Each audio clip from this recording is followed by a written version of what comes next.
ઉમરપાડા તાલુકાના ચારણી ગામે ધારાસભ્ય ગણપતભાઈ વસાવાના અધ્યક્ષસ્થાને સેવા સેતુ કાર્યક્રમ યોજાતા 593 પ્રશ્નોનું સ્થળ ઉપર નિકાલ કરવામાં આવ્યો હતો। સાથે વડાપ્રધાનના જન્મદિવસની ઉજવણી નિમિત્તે દર્દીઓને ફ્રૂટનું વિતરણ અને વન મહોત્સવની ઉજવણી કરી વૃક્ષારોપણ કરવામાં આવ્યું હતું।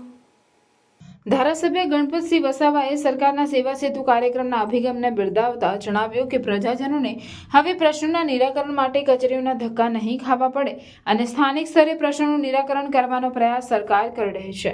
ઉમરપાડાના સરકારી વિનયન વાણિજ્ય અને વિજ્ઞાન કોલેજ ઉમરપાડા ખાતે સામાજિક વનીકરણ રેન્જ માંગરોળ દ્વારા આયોજિત તાલુકા કક્ષાનો 75મો વન મહોત્સવની ઉજવણી એક પેડ માં કે નામ થીમ આધારિત કરવામાં આવી હતી, જેમાં વૃક્ષારોપણ કાર્યક્રમ યોજવામાં આવ્યો હતો। આગેવાનોએ વૃક્ષારોપણ કર્યું હતું। આ પ્રસંગે ગણપતસિંહ વસાવા તેમજ ઉપસ્થિત તમામ લોકોએ વડાપ્રધાન નરેન્દ્રભાઈ મોદીના 74મા જન્મદિવસની ઉજવણી કરી હતી।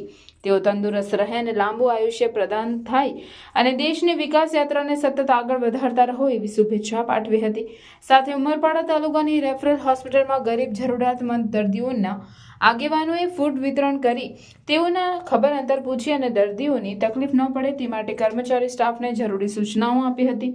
ઉપરોક્ત કાર્યક્રમમાં સુરત જિલ્લા ભાજપ સંગઠન મંત્રી શામસિંહ વસાવા, જિલ્લા પંચાયત સદસ્ય રાજુ વસાવા, જિલ્લા પંચાયત મહિલા બાળ વિકાસ સમિતિના ચેરમેન દરિયાબેન વસાવા, ઉમરપાડાના ભાજપ વાલજી વસાવા, મહામંત્રી અર્જુન વસાવા, અમીશ વસાવા, ઉમરપાડા તાલુકા પંચાયત પ્રમુખ રમેશ વસાવા અને ઉપપ્રમુખ કૌશુબેન વસાવા, કારોબારી અધ્યક્ષ ગુલાબભાઈ, શાસક પક્ષના નેતા રવિસિંહભાઈ ચૌધરી, દંડક મોગરાબેન વસાવા અને તમામ તાલુકા પંચાયત સદસ્ય, મામલતદાર, તાલુકા વિકાસ અધિકારી FM Pathan, range forester officer જયદેવભાઈ ગઢવી, રેન્જ ફોરેસ્ટર ઓફિસર અનિલભાઈ પટેલ, રેન્જ ફોરેસ્ટર ઓફિસર ભોલાસિંહભાઈ વસાવા, વન કર્મચારીઓ, કોલેજના આચાર્ય, સ્ટાફ, સરપંચો, કાર્યકરો અને આજુબાજુ ગામના મોટી સંખ્યામાં લોકો ઉપસ્થિત રહ્યા હતા।